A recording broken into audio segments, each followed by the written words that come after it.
Well, there's no doubt a lot of excitement surrounding the women's basketball team as they get ready to head down to Tampa for the Final Four. But kind of flying under the radar right now is Gamecock baseball. They had a series here in Columbia this past weekend against the Bulldogs of Georgia, winning 1 out of 3. That's 2 series in a row in the SEC play that the Gamecocks have dropped.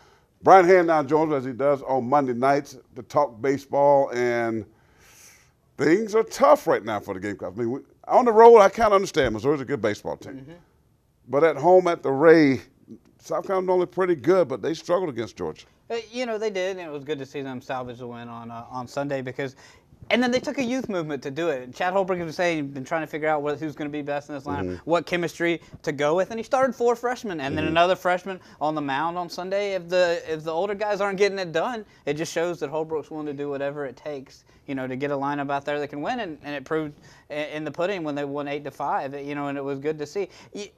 Let's be honest, though. It's the SEC. It's the toughest baseball conference in the country. South Carolina right now, you mentioned it. You know, they've lost 2 straight series. But you know what? They're 3rd in the SEC right now. I mean, you got teams that, you know, are predicted in the top 5 in the country and are in the top 5 in the country are just 5-4 of the league, just like South Carolina is. So it takes time. But South Carolina's got to start winning some of these series because, you know, you got 12 games coming up against teams that have been or are number 1 in the country coming up in the next month. So it's a tough road to hoe. I was going to say, it's not going to get any easier for South Carolina. So the thing, Brian, is does this baseball team have the ability to get better? I mean, of course, it seems like to me the last couple of years we've been talking about the same things, you know, pitching a little bit, the third-day pitcher, or Sunday pitcher, I should say, and the hitting kind of comes and goes. And why do you think there's such a problem with finding that consistency? You just mentioned, you know, he's playing youth, so he's trying to find some chemistry somewhere to kind of jumpstart this baseball team. Yeah, and I think they're trying to figure out what the answer is as well. You know, they know that they have great talent. South Carolina consistently has top 10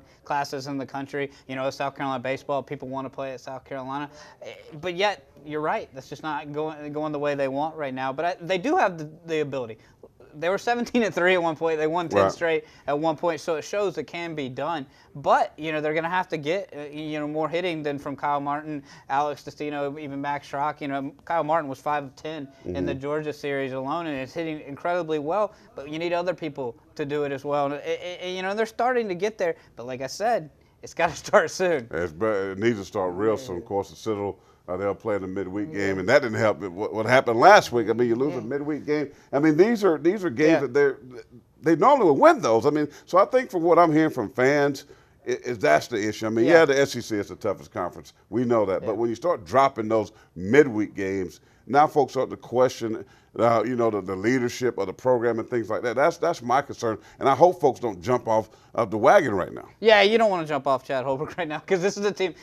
15 straight 40-win seasons, but that's what they did to get to those seasons. They always won their midweek game. You drop a few here and there, like Charleston Southern last year, but you know, Coastal Carolina last week ranked 23rd in the country. So, and Winthrop has already beaten South Carolina and Clemson, so they were a good program the week before. But yes, they got to keep winning these games to get in that position if they want to get to those 40 wins. You know, they're treacherously close to maybe not hosting a regional for the first time in a while this year, having to go on the road, or maybe even not even playing a regional, which would be a lot of trouble. And that's not what you expect from South Carolina baseball. I fully expect them to turn it around, but back to our thesis. Gotta start soon. They better start soon. Of course, I guess with the analogy that you just threw out there, I guess Winthrop is the best baseball team in the state of South Carolina. Coastal Carolina said they were. They went on Twitter and said they were earlier this week. So, I mean, I guess who knows? Right now, I guess I understand. I would say right now, yes, Winthrop is the best team in the state.